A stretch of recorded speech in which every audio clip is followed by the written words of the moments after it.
Tiroteio em Brasília, os ladrões que fugiam da polícia depois de matar um refém capotaram o carro.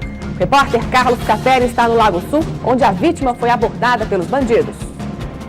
O corpo de José Irã de Souza, de 49 anos, foi jogado do carro pelos bandidos na QI 23 do Lago Sul. A vítima foi executada com um tiro na cabeça.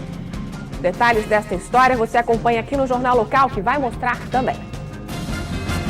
Casal atrapalhado é preso depois de briga na hora de dividir o dinheiro roubado. Ele me furou de faca e não queria convenção da delegacia. Bandido procurado em vários estados é preso aqui em Brasília. Quem mora perto do metrô, prepare-se. Reforma nos trilhos vai causar muito barulho. Agora imagine dormir.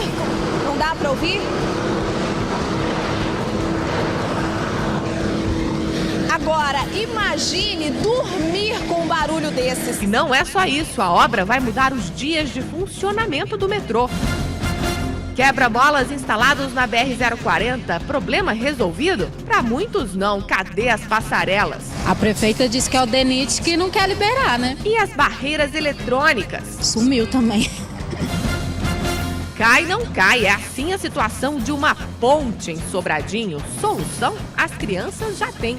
E na ponta da língua. Tirava esse mato aqui para olhar para lá e botava uma ponte bem aqui, ó, para nós passar, que é muito melhor.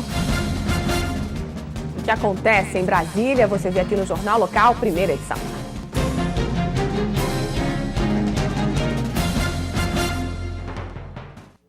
História de terror no Lago Sul. A vítima estava no lugar errado e na hora errada. Carlos Capelli tem os detalhes.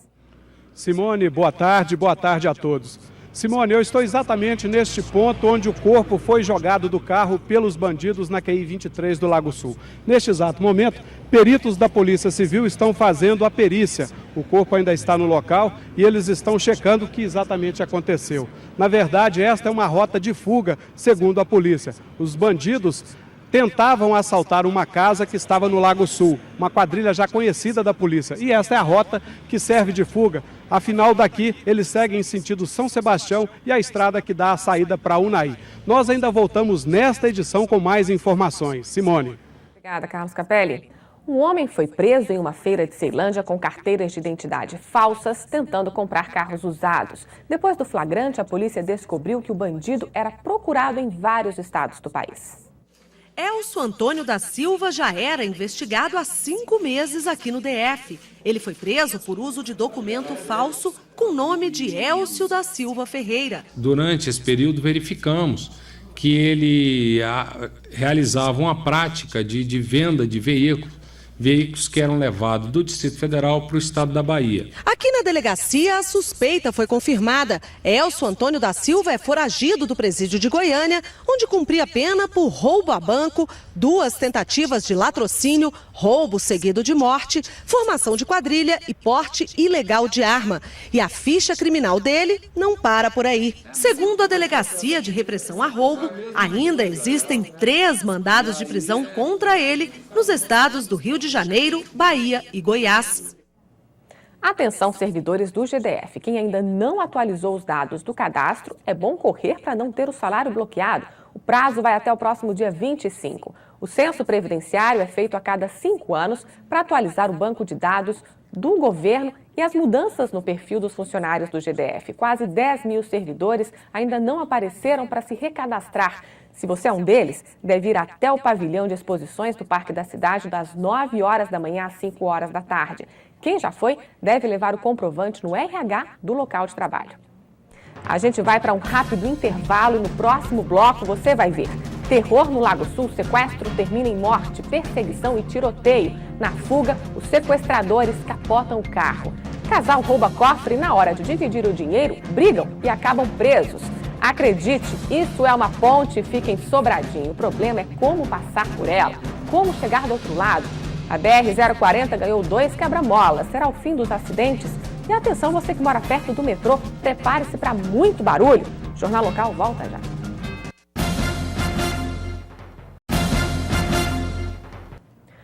Morar próximo a uma reserva ambiental é um privilégio, mas em Sobradinho, alguns moradores não conseguem curtir a área verde, que serve de passagem de um bairro para outro. Para atravessar só com muito equilíbrio. E ainda é preciso ter atenção com os bandidos que se escondem na mata. É um sufoco. Eu gostaria de saber por que não toma providência de fazer aqui, sendo que tem essa necessidade. Isso aqui é uma calamidade pública. Tá horrível. Isso aqui tá gritante. Quando vai construir uma ponte? Seu Ricardo, se depender apenas da vontade política, a resposta vai ficar no ar por muito tempo. Em fevereiro, a nossa equipe veio aqui e mostrou o descaso. Tudo segue exatamente do mesmo jeito. As placas do piso da ponte estão quebradas e os moradores têm que se equilibrar pelo caminho. Isso aqui vai sair da cabeça dos políticos, para nós não vai sair nada. Tem nada de obra feita, nada mostrou serviço até agora. A ligação entre o setor leste de Sobradinho e a quadra 5 em Sobradinho 2 anda abandonada faz tempo. Deu até para o cabelo do filé ficar tão grande quanto o problema. Essa ponte aqui deve ter uns 15 anos ela, né? Mas como ela está bem desgastada, já está na hora de trocar. É muito perigoso. Olha como é que o rapaz passa lá, ó. Se ele escorregar ali, a perna dele quebra. Para atravessar este espaço, Tatiane depende da ajuda de quem está por perto. Ela enxerga pouco e acaba numa situação ingrata. Eu morro de medo de passar por aqui todo dia. Vou cair ali dentro do buraco, eu enxergo direito. A gente está falando aqui e acaba atrapalhando a passagem, né? O lugar é muito estreito, congestionamento. Desculpa, viu, senhora? Bom dia. Sem manutenção, os moradores que passam por aqui precisam caminhar um pouco mais devagar, até porque correm o risco de enfiar o pé em um buraco e cair. Aí acabam expostos a um outro problema, a falta de segurança. Veja só, esta é uma abertura que foi feita bem no meio do mato. O bandido simplesmente se esconde por aqui e acaba surpreendendo quem passa pelo local. É o que contam os vizinhos. As histórias são de arrepiar. Encontraram um corpo aí há um pouco tempo atrás, uma menina, né, que tinha sido violentada. Encontraram o corpo dela enterrado aí nesse meio desse mato. Eles se escondem dentro do mato, quando a pessoa vai passando, eles dão um golpe. Sem conserto, os moradores foram atrás de quem poderia resolver o assunto. A área é de proteção ambiental. Mas se é reserva, a água não deveria ter o óleo das oficinas da região, muito menos o esgoto. A vida é o melhor bem, né, que nós temos para preservar. Então nós queremos que as autoridades tomem a providência. Já passou e muito da hora, né? Esse caso aqui é de urgência, é de emergência. A região é conhecida como Chão de Flores, abriga pássaros e muito verde. As crianças que estudam na escola classe 3 passam por aqui todos os dias e já sabem bem como resolver o problema. Botava uma ponte bem aqui, ó, para nós passar, que é muito melhor. Caso que fique esse negócio aqui, não dá nem para passar. Às vezes, minha mãe mesmo já caiu bem aqui, ó. Essa paisagem é por causa que ele é tão bonita, eu tirava esse mato aqui para olhar para lá. A administração de Sobradinho informou que a Nova Cap, a Secretaria de Obras e o IBRAM vão fazer uma reunião até o fim desta semana para decidir quando vai ser construída uma nova ponte, ou melhor, uma ponte de verdade. Nós vamos acompanhar e, se precisar, voltaremos mais uma vez ao local. Até que, enfim, os quebra-molas na BR-040 foram instalados. Por enquanto, foram 2, mas para os moradores o problema na pista não está resolvido. Isso porque tem carros e até caminhões que, mesmo com os quebra-molas, não diminuem a velocidade. Veja na reportagem. Agora, de metro em metro, tem esse aviso aí. Os mais apressadinhos nem viram. Outros, até bem educados, pararam para o pedestre passar. 2 quebra-molas foram instalados no Valparaíso. Ué, mas cadê a passarela que o povo pediu? A prefeita disse que é o DENIT que não quer liberar, né? Pois é, passarela ainda não tem, não. Então vamos ver. Barreira eletrônica? Será que tem? Sumiu também. Ninguém fala nada e não sei o que vai acontecer. Já que não tem passarela nem barreira eletrônica, para os moradores restou ficar mesmo com essas lombadas. Um jeitinho, digamos, mais em conta de fazer os carros diminuírem a velocidade. Pena que nem sempre o que é mais barato resolve. Ameniza a situação, né? Melhora, mas não sei se resolve, porque a velocidade é muito alta, né? E olha que as manifestações deixaram mais do que claro que o pedido era por uma passarela e por fiscalização eletrônica. Afinal, foram 3 dias seguidos de rodovia fechada. Confusão ali, quebraram o carro do motorista. A gota d'água foi a morte de uma criança de 9 anos que foi atropelada ao tentar atravessar a rodovia. Tem tantas crianças lá de cá que estudam pro lado de lá e de lá para cá à noite, sem a passarela. Infelizmente, mesmo quebra-mola, acidentes vão continuar acontecendo. Outros 4 quebra-molas vão ser construídos até sexta-feira.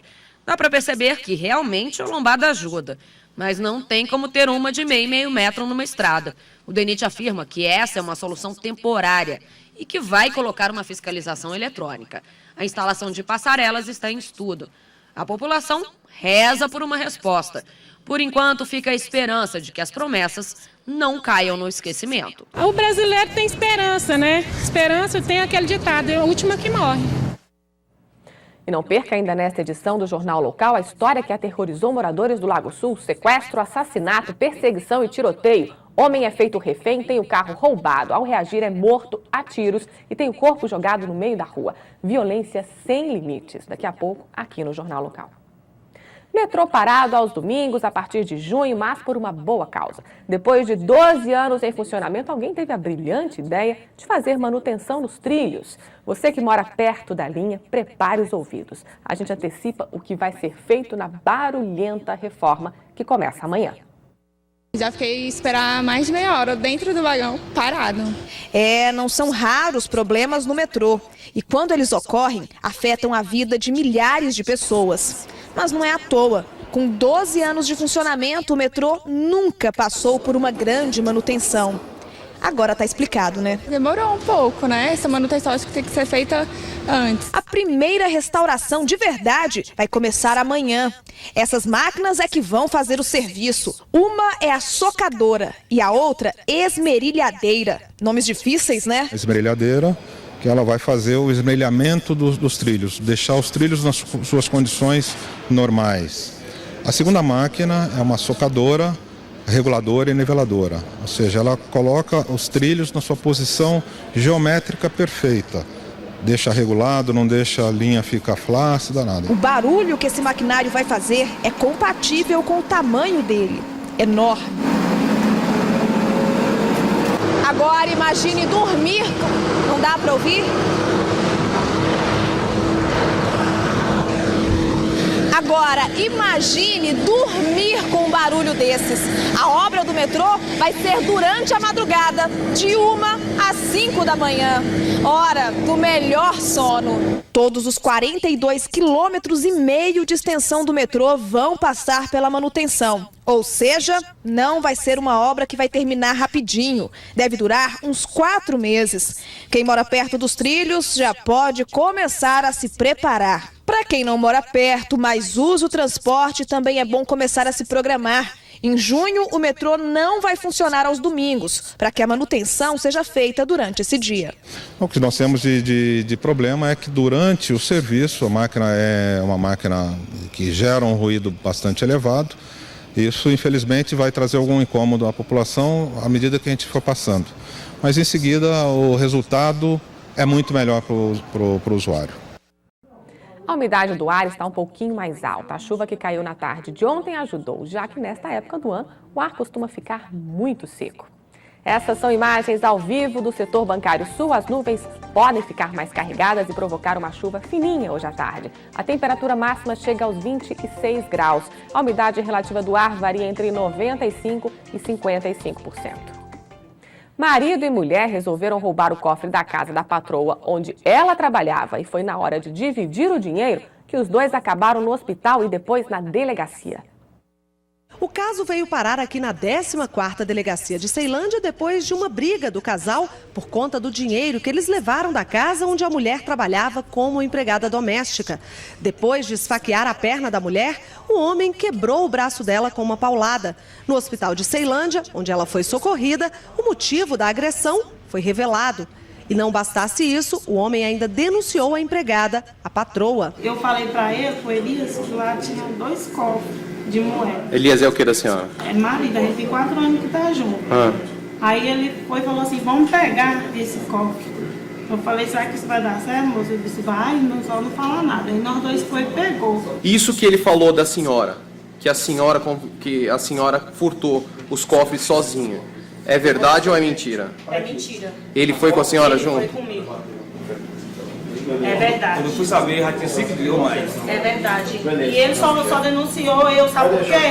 Porque ele me furou de faca e não queria que eu visse na delegacia. Simone Soares dos Santos, de 24 anos, e o marido, Francisco José Menezes, conhecido como Elias, furtaram entre 4 e 5 mil reais da casa onde Simone trabalhava havia 6 meses.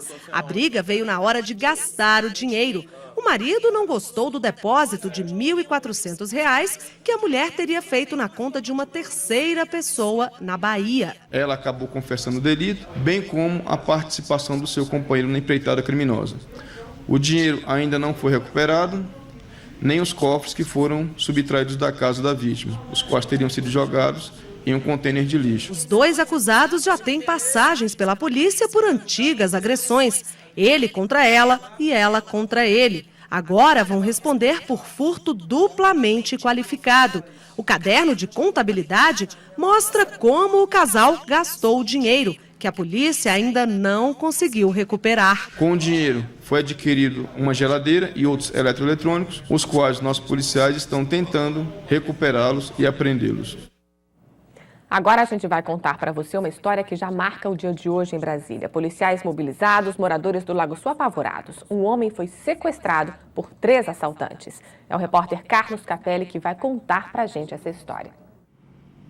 Simone, as informações até esse exato momento são um pouco desencontradas. O que se sabe até esse momento é que José Irande Souza, de 49 anos, seria o motorista de uma empresa do Exército que presta serviços ao Exército, melhor dizendo. Esse motorista teria ido até a casa de um general buscá-lo. Foi quando foi confundido com os bandidos, colocado no carro e acabou executado, e o corpo foi jogado do carro exatamente neste ponto aqui da QI 23, onde nós estamos agora. Acompanhe a reportagem. Os rapazes roubaram este carro no Recanto das Emas e foram parar no Lago Sul. Os bandidos foram presos depois de uma perseguição cinematográfica. De acordo com a polícia, os jovens eram especializados em assaltos a mansões na região entre as quadras 17 e 23. Rende a pessoa que está chegando, obriga ele a abrir a porta ali, entra na residência, ele já entra como refém, rende as demais pessoas, subtrai os pertences ali da residência, bota no veículo da vítima e foge nesse veículo. Os roubos que têm ocorrido lá foram todos dessa maneira. E eles tinham essa preferência pela 25, das quadras 25 até a 17, devido à facilidade de fuga ali pela QI 23. De fevereiro para cá, a quadrilha assaltou pelo menos 7 casas no Lago Sul. Hoje pela manhã, os rapazes renderam José Irande Souza, de 49 anos, na porta da casa do diretor de uma empresa que presta serviços ao Exército. A vítima foi colocada dentro do carro, reagiu e acabou executada com um tiro na cabeça. O corpo foi abandonado na altura da QI 23, na saída para São Sebastião. Os bandidos foram perseguidos até este ponto da DF 251, na altura do quilômetro 6, na saída para Unaí. Neste ponto, eles perderam o controle do carro, provavelmente pela alta velocidade durante a perseguição, e acabaram indo parar lá embaixo. Só foram seguros, pelo jeito, pelas árvores que estão no local. Os policiais agora procuram pela arma do crime que teria sido usada para assassinar José Irande Souza, de 49 anos. 3 dos 8 integrantes da quadrilha foram presos depois da intensa perseguição e foram levados para a delegacia. O carro usado na fuga ficou destruído. Na hora que nós conseguimos efetuar a prisão, ele já estava sem a arma, né? Fizemos interrogatório aí para ver onde eles tinham jogado a arma, mas segundo eles estava no porta-luva, a gente procurou e não achamos, não conseguimos localizar essas armas não. Esta é uma história de violência aqui no Lago Sul que ainda não teve um fim. Se existem 8 integrantes da quadrilha, de acordo com a polícia, pelo menos outros 5 ainda estão foragidos, né? Se existem menores, né? Neste caso, o que mais surpreende aí é que eles, de acordo com a própria polícia, vão praticando esses crimes até mesmo pela certeza da impunidade. Nós ficamos por aqui, Simone. Nesse exato momento, a perícia ainda continua sendo feita, o corpo ainda está no local e esta, como repito, digo mais uma vez, é a rota de fuga das pessoas que praticam os roubos aqui no Lago Sul. Essas casas foram assaltadas este ano, de acordo com a polícia, pelo menos 7 vezes. Simone. Muito obrigada, Carlos Capelli, pelas suas informações. A decisão da Justiça, que reconhece a união estável entre os casais do mesmo sexo, já começa a refletir na postura das empresas privadas e públicas. O Tribunal de Justiça do DF, por exemplo, vai permitir agora a inclusão do parceiro ou parceira como dependente no plano de saúde. Alguns servidores fizeram esse pedido em outubro do ano passado e só agora tiveram resposta. Apesar de aprovada, a decisão ainda não está em vigor. Falta determinar as regras e os documentos que devem ser entregues para comprovar a união. É uma vitória para os casais homossexuais. O Jornal Local Primeira Edição termina aqui. Obrigada pela audiência. Uma ótima tarde para você. Até amanhã.